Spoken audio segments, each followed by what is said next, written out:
Bismillahirrahmanirrahim. Alhamdulillah, wassalatu wassalamu ala rasulillah. Të nderuar besimtarë, assalamu alaikum wa rahmatullahi wa barakatuhu.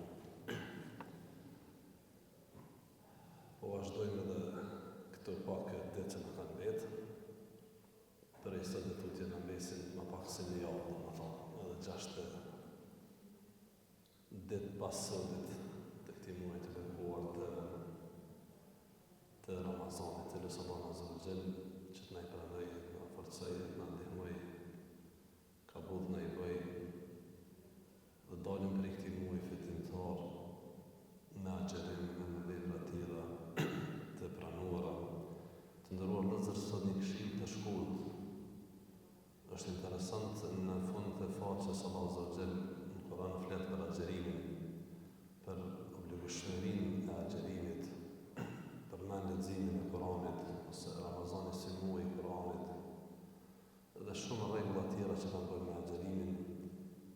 Pastaj në fund të faqes thotë: "Wa idha sa'alaka ibadi anni fa inni qarib", e ku robt e mi të pyesin ty për mua, unë jam afër. Këtë në fund thotë ju përgjigjen thirrjes së lutësit, ose lutjes së lutësit, ose thotë la'allahum yarshudun, që ata të bëhen më të udhëzuar, ndoshta udhëzohen më shumë.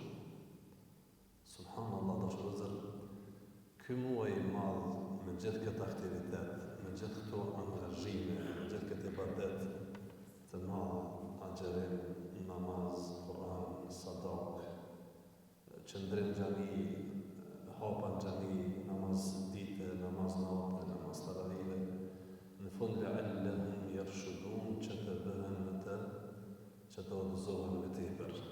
A kemi nevojë për udhëzim? Çka ka normale? Kemi nevojë të vazhdojmë, në vazhdimsi kemi nevojë për udhëzim.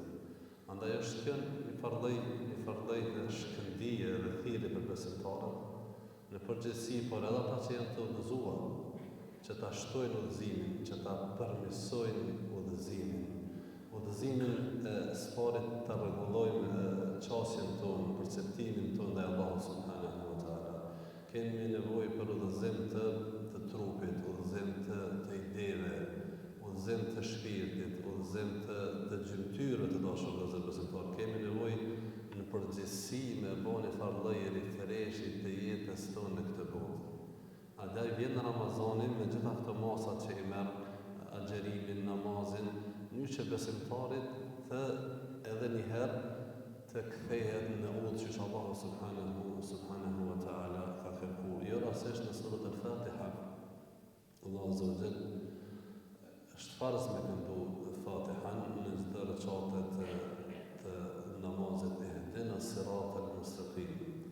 Është kjo ajet i madh, dashur vëllezër, o Zot, udhëzona në rrugën e drejtë. Pra në vazhdimsi besimtari ka nevojë të dashur vëllezër me udhëzu, me forcu udhëzimin, me përmirësu udhëzimin, me përmirësu mendimet, me përmirësu qëndrimet, me përmirësu ndoshta pozicionit e tij. Ai mendon që është mirë, dhe mendon që është besimtar i mirë, dhe është në rrugë të drejtë, ku kur ndalesh dhe merr Kur'anin, e lexon Kur'anin, kana khuluquhu al-Qur'an, karakteri, sjellja, vepra e profetit ishte Kur'ani. Kur e merr Kur'anin e sheh që është larg.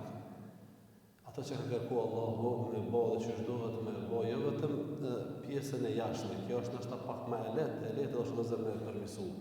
Mirë, po shumë e rëndësishme edhe pjesa e brendshme, edhe veprat e zemrës, frikë respektit ndaj Allahut subhanahu wa taala, dashuria për të tjerët, falja, rahmeti, mëshira, e këto plot vepra të zemrës ashtu vëllezër, ndoshta që janë të mshefta dhe nuk e din, dhe nuk e sheh askush përveç Allahut azza wa jall, është koha që besimtari edhe këto me i përmirësu. Nuk ka begati dhe nuk ka mirësi dhe nuk ka dhuntim më të madhe që jepet robës se sa udhëzimin në rrugën e drejtë. Wa ma khalaqtu al-jinna wal insa illa liya'budun.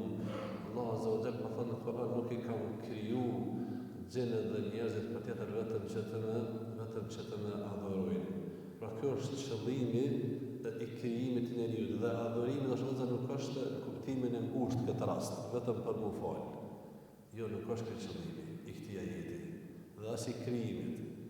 Falja, namazi është një prej detyrave, por qëllimi që Allahu xhallahu duke kam krijuar gjendet e njerëzit vetëm që të më adhurojnë është qëllim që vetëm që të nënshtrohen ose ta respektojnë programin e Allahut subhanahu wa taala. Ai ka kërkuar më fal, ka kërkuar edhe me punu, ka kërkuar edhe familjen me kriju, ka kërkuar edhe me qenë drejt, edhe me fol drejt, edhe me punu drejt, edhe me sill mirë, edhe me bë mirë e kështu me radhë. Por është vëllazër, qëllimi më i madh që Allahu subhanahu ka kërkuar për besimtarët është ata me hes në rrugën e tij. Dhe vjen Ramazani të nderuar vëllazër, vjen Ramazani dhe fokusohet fuqishëm në çështjen e udhëzimit, e riudhëzimit, e daljes në binar, sepse jeta të gjithë të vëllazër na largon ka pak prej binarëve. Na dobson, minimumi na dobson. Fuqia ose forca të hecin në rrugën e Allahut azza wa jall shpesh bie. Imani dobësohet. E sheh besimtarin mashallah tash në Ramazan i fal vaktet në xhami, fal taravit, fal edhe namaz note, mashallah te barakallah. Në mbrëm domethënë namazin e natës nuk i nxani xhamia. Sa mirë, po jashtë Ramazanit ndryshon situata. Pra bien dobësohet imani, preokupohet njeriu me jetën e tij të paditshme dhe largohet për asaj që Allah subhanahu wa taala. Andaj ka nevojë besimtari që në vazhdimsi me përtri imanin e tij, me forcu udhëzimin e tij, në veçantë në ditët e sotit kur sfrohen fitnet, të lashet janë të ndryshme dhe të shëmbëjshme. Dhe njeriu ngacmohet e provokohet e joshet besa për gjërave të ndryshme dhe kur e sheh që jeta i shkoi. Kur e sheh që bagazhi që ka punu për ahiret po flas. Për këtë dinë njëri është ai ka dhënë hokun, ka bëu boll, por kur e sheh për ahiret, e sheh që ka punu pak.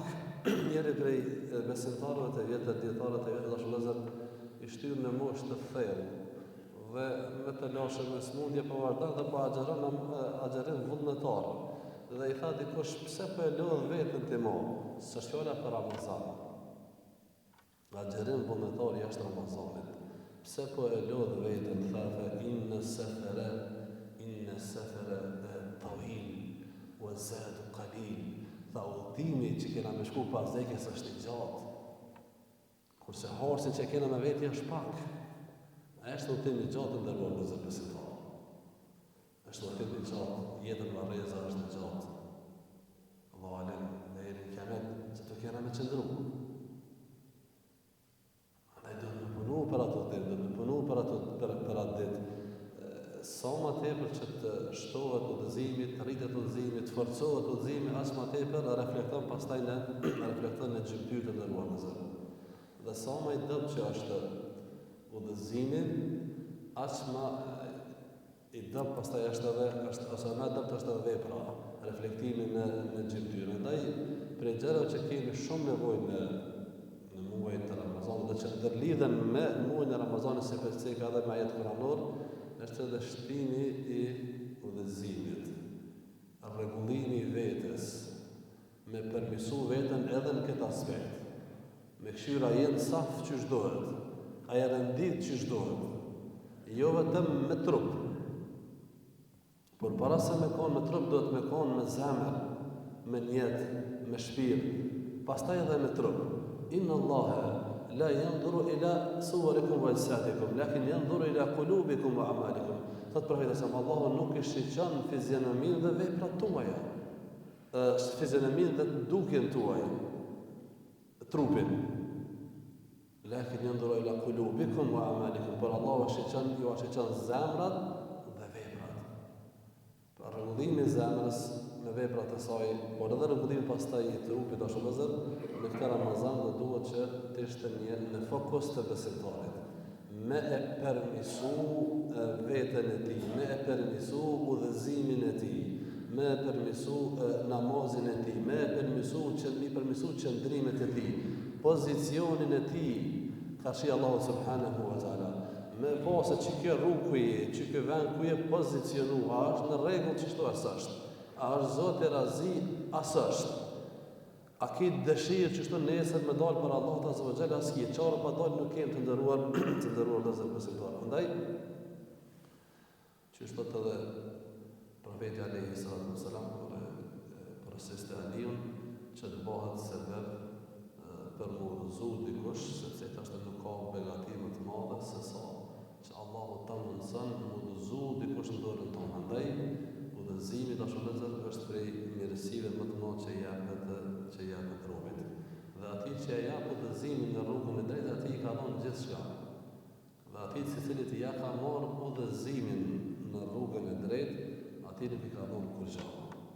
Ndaj ka thonë profeti alayhi salatu wassalam, Allahu i jep dynjon, si ka thonë i jep diçka, po i jep dynjon ati që dën dhe ati që nuk e dën. Po i jep edhe të mirit, po i jep edhe të keqit. Por nuk ja jep ahiretin vetëm atij që e dën. Janë xhenet s'ka qef me po veç ato që ka meritu. Anë dynja së dushtja. Dhe nëse ta ka dhonë dynjon, elhamdulillah, por prapë nuk është për mu gëzu. Po nëse ta ka dhonë ahiretin, këtë botë ahiretit cili është? Që kjo? Ahiretin dhe më thonë ta ka dhonë këtë botë për sëgjallë kur të shem namaz, kur të shem me agjerim, kur të shem me veprat mira. Që kjo është? Në dashur vëllezër, Allah azza wa jalla na shtoft, na përmirësoft, na rregulloft, na forcoft në udhën e drejtë, në rrugën e tij që Allah azza wa jalla është i kënaqur. Mos e meni se dikun e me thonë tani herë, Allah të dëzofti duket që perëndon. Thotë pse më udhëzua, i udhëzumja. Shekë, më njetë këta që sa që udhëzumë sa duhet. Sepse me pakon që është duhet, kështë tonë inshallah, amin. Nëse Allah në Kur'an po thëtë, në surët al-Fatiha, që kemë obligim minimumi 17 herë me lexu gjatë ditës. Nuk është rastësishtja. O Zot do dhëna në rrugën e drejtë. Ty më duhet që në safë, ty më të uzu, mu më uzu. Kena nevojë me na uzu hoxha fort. E të tjerë që sesi mirë, po edhe na kemë nevojë, dhe gjithë secili ka nevojë më uzu. Thotë Sheikhul Islam Ibn Taymiyyah rahimahullahu ta'ala, dhe për dietarëve kolosë të dietarëve dhe të fesë tonë dashur. Thotë nxon si Ibn Qayyim rahimahullahu ta'ala. Thotë kam dëgjuar në fund të jetës së tij.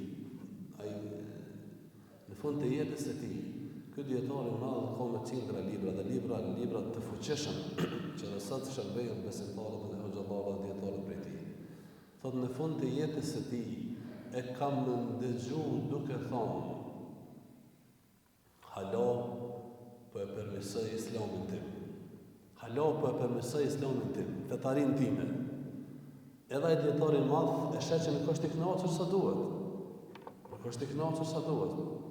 Ai besimtari duhet vazhdimisht me tentu, veç aty tash në Ramazan, kur shejtanët, atmosfera ndihmon, ata janë prangos, rrethi Ramazanin ndihmojnë, tash më mundu sa më tepër me përfitu prej kësaj kohe që më drejtu në Allahut sa më tepër. Me milion shijat dhe me marr sa më shumë vepra të mira tash në këtë muaj të bekuar, sepse gjendja nesër në javë ka më ndryshu shumë ndryshëm. Ditën e Bajramit e shohim ndryshimin e madh që ka bëhet në aspektin negativ. Domethënë, fillojnë pjesë e madhe besimtarë më kthyen në jetën e tyre të rëndëmt, duke lënë disa vepra të mëdha që ishin duke bënë në Ramazan. Allahu na shtoft udhëzimin e Rabbul Alamin. Assalamu alaikum wa rahmatullahi wa barakatuh.